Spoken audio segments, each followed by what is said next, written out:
প্রতি বছর অম্বুবাচীকে কেন্দ্র করে ভারতের কামাখ্যা মন্দিরে নানা রকম অলৌকিক কাহিনী ঘটে। শোনা যায় বিশেষ এক ধরনের লাল জলে ব্রহ্মপুত্র নদ প্লাবিত হয়।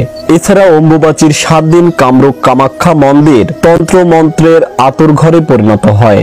অম্বুবাচী কথাটি এসেছে সংস্কৃত শব্দ অম্ব ও বাচী থেকে। অম্ব শব্দের অর্থ হলো জল এবং বাচী শব্দের অর্থ হলো বৃদ্ধি। অতএব গ্রীষ্মের প্রখর তাপদাহের পর যখন বর্ষার আগমনে ধরিত্রী সিক্ত হয় এবং নবরূপে বীজ ধারণের যোগ্য হয়ে ওঠে, সেই সময়কেই বলা হয় অম্বুবাচী। জ্যোতিষশাস্ত্র মতে প্রতি বছর আষাঢ় মাসের 7 তারিখ অম্বুবাচী পালিত হয়। শাস্ত্র মতে সূর্য যে বারে ও যে সময় মিথুন রাশিতে গোচর করে তার পরের দিন সেই বারই পালিত হয় অম্বুবাচী। বাংলা প্রবাদে বলা হয়েছে কিসের বার কিসের তিথি, আষাঢ়ের 7 তারিখ অম্বুবাচী। রঘুনন্দন ভট্টাচার্য তার অষ্টবিংশতি তত্ত্ব নামক গ্রন্থে তিথি তত্ত্ব ও কৃত্য তত্ত্বে অম্বুবাচী ও তার স্থিতিকাল নিয়ে লিখেছেন, সূর্য আষাঢ় মাসে যেদিন যে সময় মিথুন রাশিতে আদ্রা নক্ষত্রের প্রথম পাদে গমন করে সেই সময়কাল থেকে মাতৃস্বরূপা পৃথিবী এবং আদ্যাশক্তি মহামায়া ঋতুমতী বা রজস্বলা হয়। অম্বুবাচী হিন্দু ধর্মের বাৎসরিক উৎসব। অম্বুবাচীকে বিভিন্ন আঞ্চলিক ভাষায় আমাবতীও বলে। হিন্দু শাস্ত্রে পৃথিবীকে মা বলা হয়ে থাকে।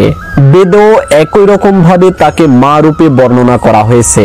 আবার পৌরাণিক যুগেও পৃথিবীকে ধরিত্রী মাতা বলে সম্বোধন করা হয়েছে। আষাঢ় মাসে রবি মিথুন রাশিস্থ আদ্রা নক্ষত্রের প্রথম পাদে অর্থাৎ 1/4 স্থিতিকালে পৃথিবী বা ধরিত্রী মা ঋতুময়ী হন। সেই সময়টিতে অম্বুবাচী পালন করা হয়। অর্থাৎ এই প্রচলিত আচারের পেছনে রয়েছে পৃথিবী আমাদের মা এই বিশ্বাস। পৃথিবীতেই তো মানুষের জন্ম, শুধু মানুষ নয়, ফুল পাখি প্রকৃতি, এক কথায় সবাই তো পৃথিবীর সন্তান। মহাজাগতিক ধারায় পৃথিবী যখন সূর্যের মিথুন রাশিস্থ আদ্রা নক্ষত্রে অবস্থান করে সেদিন থেকে বর্ষাকাল শুরু হয়। পাশাপাশি আমরা জানি মেয়েরা ঋতুকাল বা রজস্বলা হন এবং একজন নারী তার পরে সন্তান ধারণে সক্ষম হন।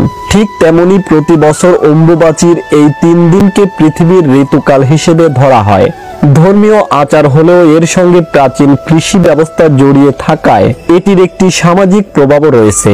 ফলে অম্বুবাচী একটি কৃষিভিত্তিক অনুষ্ঠানও। এর অর্থ ধরিত্রীর উর্বরকাল। এই 3 দিন জমিতে কোনো রকম চাষ করা হয় না। উর্বরতা কেন্দ্রিক কৃষি ধারায় নারী এবং ধরিত্রীকে সমার্থক বলে গণ্য করা হয়। সেই ধ্যান ধারণা থেকে আষাঢ় মাসের শুরুতে পৃথিবী বা মাতা বসুমতী যখন বর্ষার নতুন জলে সিক্ত হয়ে ওঠেন তখন তাকে ঋতুমতী নারী রূপে গণ্য করা হয়। তখন শুরু হয় অম্বুবাচী প্রবৃত্তি। ঠিক 3 দিন পরে যেটা শেষ হয় সেটা হয় অম্বুবাচী নিবৃত্তি। প্রাচীনকাল থেকেই এই নিবৃত্তির পরই ফের জমিতে চাষাবাদ করতেন কৃষকেরা। প্রচলিত বিশ্বাস অনুযায়ী ঋতুকালে মেয়েরা অশুচি থাকেন।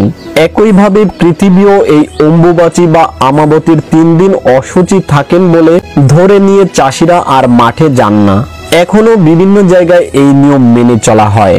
অম্বুবাচীর 3 দিন পর্যন্ত কোনো ধরনের মাঙ্গলিক কার্য করা যায় না। চতুর্থ দিন থেকে মাঙ্গলিক কাজে কোনো বাধা থাকে না। অম্বুবাচীর সময় হাল ধরা, গৃহপ্রবেশ, বিবাহ ইত্যাদি শুভ কাজ করা নিষিদ্ধ থাকে। এই 4 দিন গ্রাম বাংলার মহিলারা এই অনুষ্ঠান পালন করেন। চাষবাসের কাজ এই সময় বন্ধ থাকে। এই অনুষ্ঠান উপলক্ষে পিঠা পায়েস বানানোর রীতি আছে। এই অনুষ্ঠানে বিধবা মহিলারা 3 দিন ধরে ব্রত রাখে। অম্বুবাচীর আগের দিন রান্না করা খাবার তারা 3 দিন ধরে খান। ওই 3 দিন তারা কোনো গরম খাবার খান না। প্রতি বছর আষাঢ় মাসের 7 তারিখে অম্বুবাচী শুরু হয় এবং 10 তারিখে শেষ হয়। এটা আসলে হিন্দুদের একটি লৌকিক আচার। এই আচারের মূল্য একটি উন্নত আবহাওয়া ও জলবায়ুগত চিন্তার উপহার দিয়েছেন। বামকেশ্বর তন্ত্রের 55তম পটলে বলা হয়েছে যে আষাঢ়ে প্রথমে দেবী অম্বুবাচী দিনত্রয়ং সংগোপন গৃহে দেবীং স্থাপেদ্যং বেষ্টনে রাত্রৌ মহানিশা যোগে পঞ্চারেণ দেশিক পূজয়িতা বলিং দতা হোময়িতা বিহারয়েত। অর্থাৎ আষাঢ়ের প্রথমে অম্বুবাচী দিবস ত্রয়ে দেবীকে গুপ্তভাবে বস্ত্রাদি দ্বারা বেষ্টন করিয়া রাখিবে। অম্বুবাচী নিবৃত্তি হইলে সাধক মহান নিশাতে পঞ্চতত্ত্ব দ্বারা দেবীর পূজা করিয়া বলিদানাদি হোমাদি সম্পন্ন করিবে। ভিডিওটি ভালো লাগলে লাইক শেয়ার করুন এবং কমেন্টে লিখুন জয় মা কামাখ্যা দেবীর জয়।